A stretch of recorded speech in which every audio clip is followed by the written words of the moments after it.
And our topic is, of course, Russia and the Great War. From the time they intervened in Syria in order to save Syria from becoming another Libya, they knew that there was risk, there was danger, and that this could provoke the Great War, nuclear war, between United States leading NATO, and in which Turkey is a member state, and Russia, and now Russia's ally, China. So the Russian people are already aware about the possibility of a great war and about the consequences, possible consequences of that great war. And we want to begin by thanking the Russian government and thanking the Russian people who supported the government and did not criticize and condemn the government, supported the government in that very courageous stand that they took to save Syria, to save the Christians of Syria from being slaughtered by Dajjal's warriors. The Great War is something which will cause great suffering in Russia because it's going to be nuclear war, and the United States and NATO are going to send all the nuclear weapons they could possibly send, because this is a war to the finish. And nuclear weapons are going to cause immense damage and devastation in Russia. And many, many, many will die. But the good news is that the Russian people have demonstrated to the world that they have faith in their hearts and they're not afraid to die. And we on this side from the world of Islam, we look at you and we admire a people who are not afraid to die. And this is as a consequence of something in your heart, something called faith. And you are therefore an Orthodox Christian people with whom we have a sense of affinity. We are brothers. You follow the Son of Mary, the true Messiah. You follow the Son of Mary, the true Messiah. We follow Muhammad, Allah's blessings be upon him. We also are conscious of the fact that the Russian people have the capacity to make sacrifice, and it's going to be nuclear war. Our Prophet, Allah's blessings be upon him, informed us of where the war would begin. Yes, we know it's going to begin in the north of Syria. That's what he said. But the beginning of the war is not as important as the consequences of the war. And the consequences of the war is, he said, 99 out of every 100 who fight in that war would be killed. And so it's a unique war that's coming. It's a war in which weapons of mass destruction will be used for the first time on such a scale. When we look at the other side, we see rent an army. We see people being brought to fight and being offered cards and being offered green cards and all these things.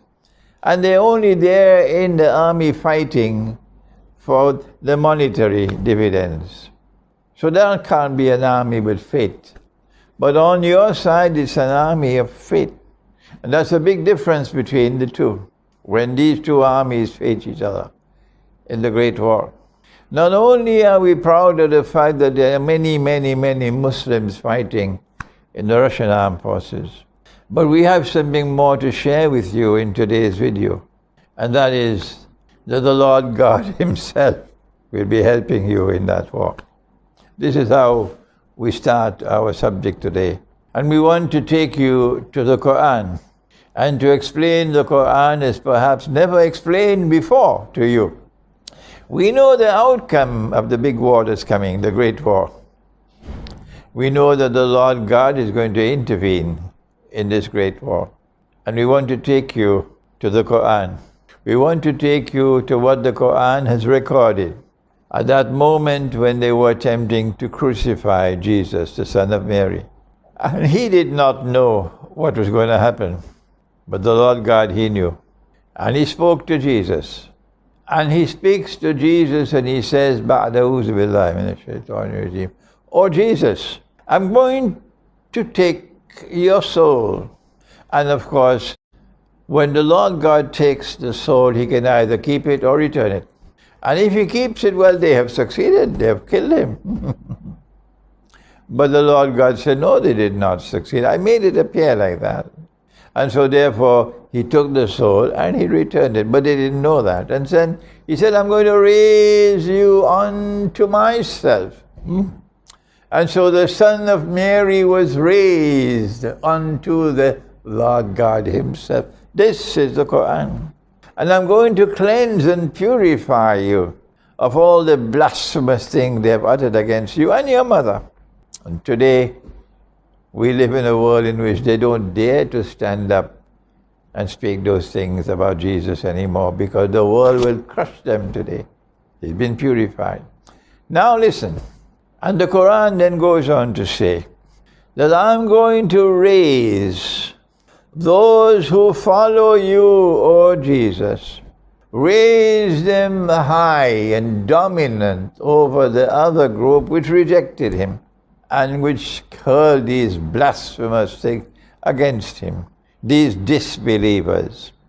And when I raise them, the followers of Jesus, to that position of dominance, they will remain there until the end of the world.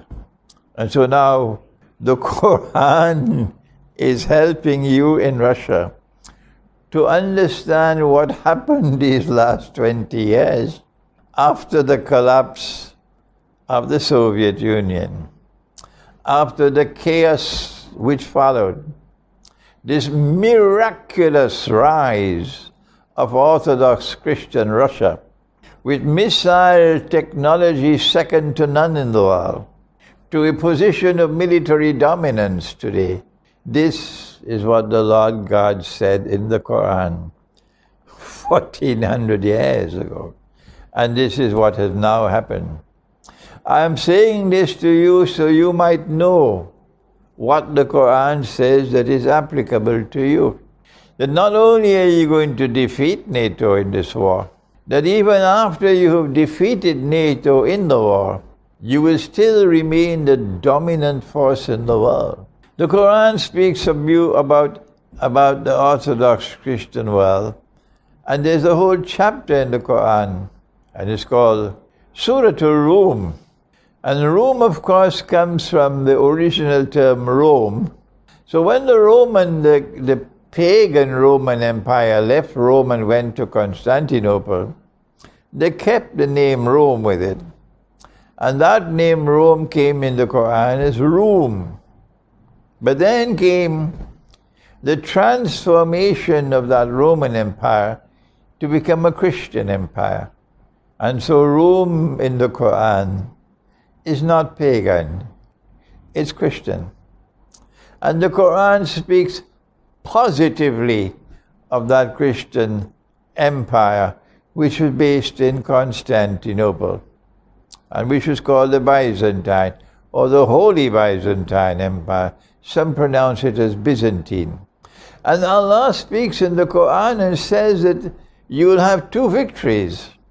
By His help, you will be victorious twice.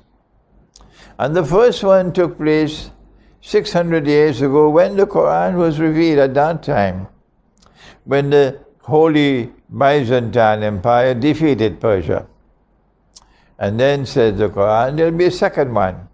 But in between the two, there's something happening, because the first one is described as before, min qabl, and the second one is described as min ba'd, after. Two victories, one before and one after. In between, there must be something. What is it?